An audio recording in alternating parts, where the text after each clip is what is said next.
This is awesome. I think we're live. Okay. Yeah. Hello. Hi, everybody. Hi. I'm Stephanie with Pure Harmony Toxin Free Beauty and Lifestyle, and I'm here with Kylene Terhune. I'm Kylene Terhune, functional diagnostic nutrition practitioner as my phone falls down. It's good. We're out in a windy public area, so hopefully the sound is okay and the video is going to work. All right. Yes. So if it does that too many times, hopefully we can see your questions, but still go ahead and ask them, and we can always come back later and get to them. But I am always excited to have Kylene with me because she's my little expert in so many things. Thank you. Including how to detox from so many different things in the world, including heavy metal toxicity. I've been talking a little bit about heavy metals in makeup and how to make sure that you are eliminating them as much as possible from your cosmetics and makeup, and how to find products that don't have them. But Kylene is here to tell us about some common heavy metals, how people tend to accumulate them, and some tips on how to detox from heavy metals. So with that said, Kylene, what do you see in your practice as being some of the most common heavy metals that your clients are working through? So probably the most common, the top two would be mercury and aluminum. Underneath that, you're probably going to get lead, and maybe some arsenic. I think I just had a client test show some arsenic. So yikes. But mercury and aluminum are fairly common, and there's some reasons for that. But the thing with heavy metals, the reason that you really want to be conscientious about it is because they can actually, it's one of those toxins that can store up in your body over time. So they get into your bones and your tissues, and your body will basically store it. It's a protection mechanism. So you want to make sure that you have the resources, that your body has the resources to detox, and you do it in a safe way, because we know that it can affect your brain. Heavy metals are highly neurotoxic. So that's one of the primary things that we want to focus on. Yeah. So for mercury poisoning, what are some common symptoms of mercury? Well, a lot of heavy metals are going to give you like brain fog, inflammation, fatigue, memory issues. So if you're having like neurological problems or like excessive fatigue, and maybe you've had like other health issues, like a lot of gut problems or hormone imbalances and things like that, anything that's more chronic, you want to make sure that you're checking for heavy metals and mineral status. They kind of go hand in hand. But a lot of times if you're thinking heavy metals, you're thinking about neurological processes. So motor functions, if you're thinking about preventing different neurological diseases, what happens with those neurological diseases, you get a lot of memory problems, you get, maybe some speech issues, you get motor functions start to slow down. And so we want to make sure that we're supporting our bodies as much as we can, and addressing heavy metals is a big thing for that. Yeah. So are you finding for things like mercury, how much of that is like from your water or your food, or versus like your fillings or your home? Yeah, so it just sort of depends on the person, their medical history, their exposures, and also their natural genetic ability to detoxify and what kind of lifestyle they have. So our bodies have natural detox systems, and they're pretty good at it. However, we can have some genetic tendencies that make detoxification difficult for us. Now, the good thing is that our genetics can be turned on or turned off, but this is primarily through our lifestyle. So maybe if someone was raised on a standard American diet, maybe they were surrounded by smoke, maybe they were drinking tap water. I mean, these are a lot of things that add up in terms of toxicity, and you're more likely under stressful situations like that to have these genes, I guess you'd say activated or turned on. And if these mutations and these SNPs are active and they're hindering your ability to detox, then these exposures are going to become more of an issue for you.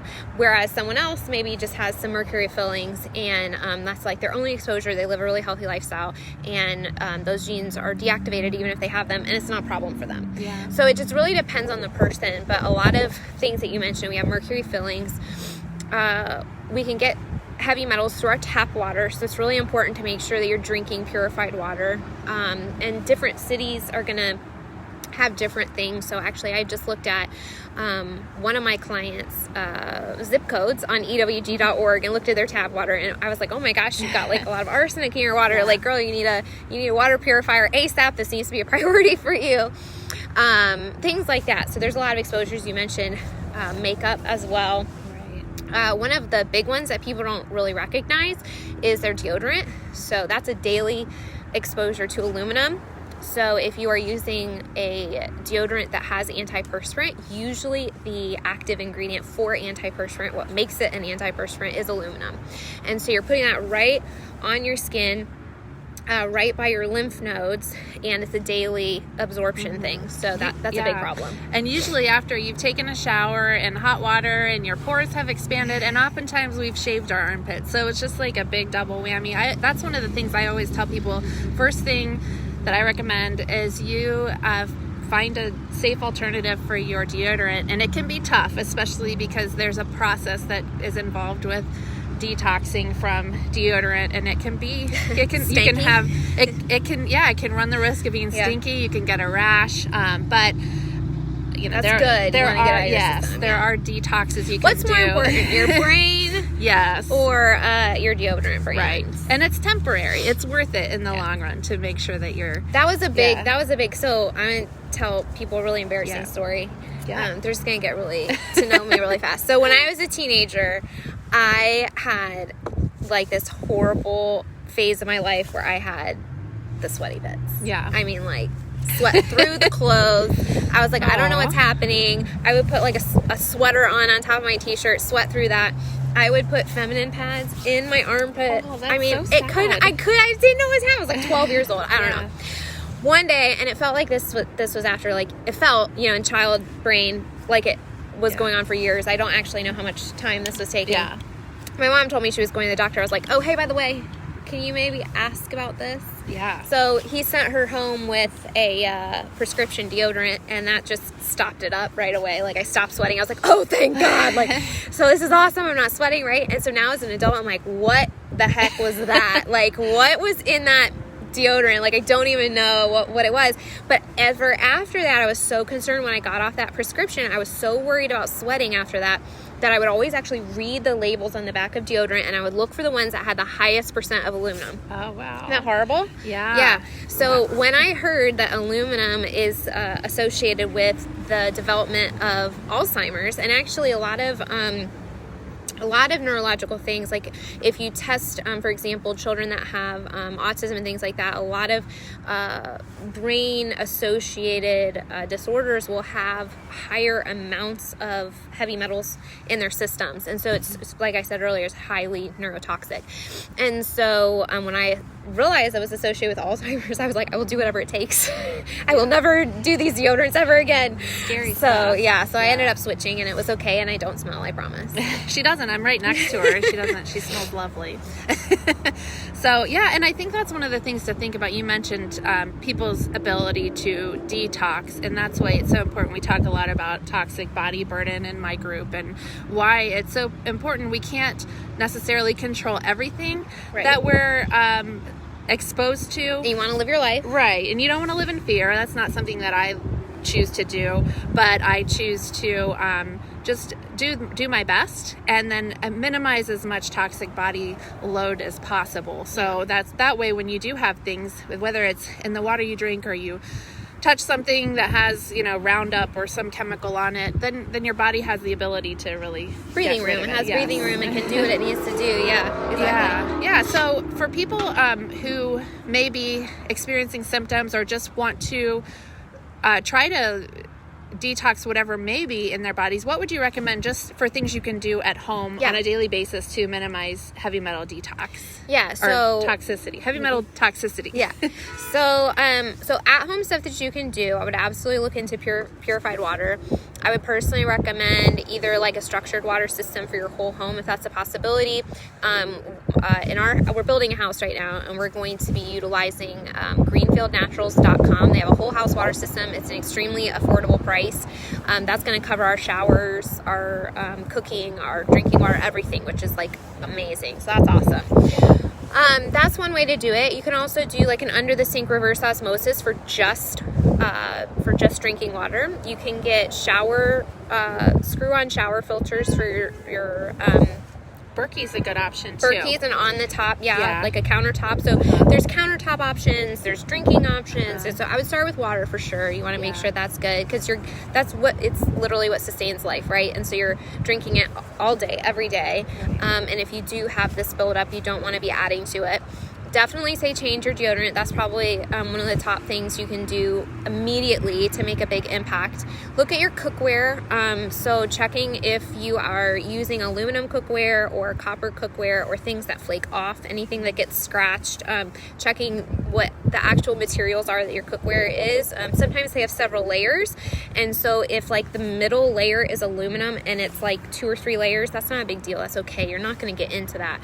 But if it's like a top layer or Teflon isn't necessarily a heavy metal, but it's got all these other problems with it. So just looking into your cookware, that's definitely an exposure as well. Your china too. So I learned recently that people, a lot of, back in, I don't know, was it the 90s where the Fiesta ware was so popular? Oh. And now it's been determined that the red Fiesta ware plates have I think it's cadmium. Some kind of radioactive fun thing going on with them. And then if you have your china that's scratched, you could be exposing yourself to lead poisoning. So talking about, living your life a little bit, and I'm going to totally get this wrong because I didn't research ahead of time, but I think there was something in contacts for like the longest time, like some sort of, but, I'm not sure if it's in them anymore. I'll have to do some research, but I wear contacts every single day. So again, it's like you want to be aware, but and lessen your burden as much as you possibly can. But then being able to do something that like literally helps you live your life, without stressing out about it because you've controlled all these other scenarios, right? Like, so another one would be changing your makeup. Again, things that you're drinking obviously gets into your body. Things that you're putting on your skin gets into your bloodstream. And again, heavy metals are something that build up into your tissues and your bones. So if you're putting it on, every single day, I think the exposures are from eye makeup. So like eyeliners in particular, and lipsticks are pretty notorious for that. Right. Yeah. And I think also even eyeshadows and anything with pigmentation, because then you're dealing with, minerals from the earth that may or may not be sourced in a good way. So and even sodas, like, I'm sorry to say it, but like I believe mercury has been found in high fructose corn syrup, which is kind of crazy. But I mean, there's so many different reasons. So talking about things you can do at home, obviously your water, your makeup, things that are like direct exposures of heavy metals like that. But then also supporting your detox processes. So those are easy things that you can do at home as well. So you want to make sure you're supporting your liver and everything that it needs to break things apart and flush it out of your system. So 2 things that are really important for heavy metal detox is to support your liver, like I just said, and I'll go into that in just a second, but also to support your mineral status. Without the right levels of minerals help heavy metals flush out of your system. And if you don't have a healthy mineral status in your body, then it's kind of like in a stress state, and your body is going to hold on to the heavy metals and say it's not safe to release these. Her body's not going to be able to handle it. So your liver has 2 phases of detoxification, and like the first phase primarily needs like antioxidants, so a lot of berries, vitamin C, glutathione, things like that. And the second phase needs amino acids, so protein. So making sure that you're getting a sufficient amount of these on a regular basis through a whole foods diet can be really, really helpful to support that liver. Things like cilantro and parsley are natural heavy metal detoxifiers as well. And if you don't like one, you can do the other because they're fairly similar. And then making sure you check your mineral status as well, and that you're at a healthy level so that your body can actually do its own natural processes and handle as you're flushing them out. Well, thank you for those tips. Now, for people who may have more serious concerns, and probably a lot of your clients are seeing, I would say, multiple things, like multiple issues with heavy metals and gut health related things. So what can they do with a professional practitioner like yourself? Yeah, so one thing I didn't mention is binders, and so depending on what we would find, we would put you on a course of binders. So what I would do with my clients is run a what's called an HTMA, hair mineral analysis test. And this gives us levels of both your minerals and your heavy metals. So we know if you are mineral deficient and how we can support that status so that it can support your body and the whole process. But it also is going to show us specifically what heavy metals are showing up and in what amounts. And so this can be really helpful to get us started on a specific detoxification protocol. And one of the things that we would do immediately if we found heavy metals was, again, support the minerals, but we would also bind. And something with heavy metals that's nice to do, especially if more than one is showing up, is to use multiple binders. There are things like Pectosol C, zeolite, GI detox, bentonite clay, activated charcoal. Some have blends of each other in them. But it's nice to be on a couple because each one will bind to different things. And so if you have multiple heavy metals or you begin to detoxify, you want to make sure that you're grabbing those things as well and helping your body get them out, because if they're just kind of starting to float around a little bit, you're going to feel sick. Yeah, definitely. So, well, thank you, Kylene. This is always fun and interesting, and please make sure that you leave questions for us. I see we have some comments that we'll make sure we go back to. So, hey Kelly, hey Shelly, all. So, hi Shelly, anyway, hi Jean. Thanks for watching. Hi Abigail. And hi Jennifer. Kylene will put her information in the comments so that people can know how to reach her with extra questions, or if you want to get any kind of testing done. I've worked with Kylene to heal my gut, and if you want to talk offline about the results that I've seen, I'm so happy to do that. And have a wonderful Sunday. Thank you. We'll talk to you soon. Bye. Bye.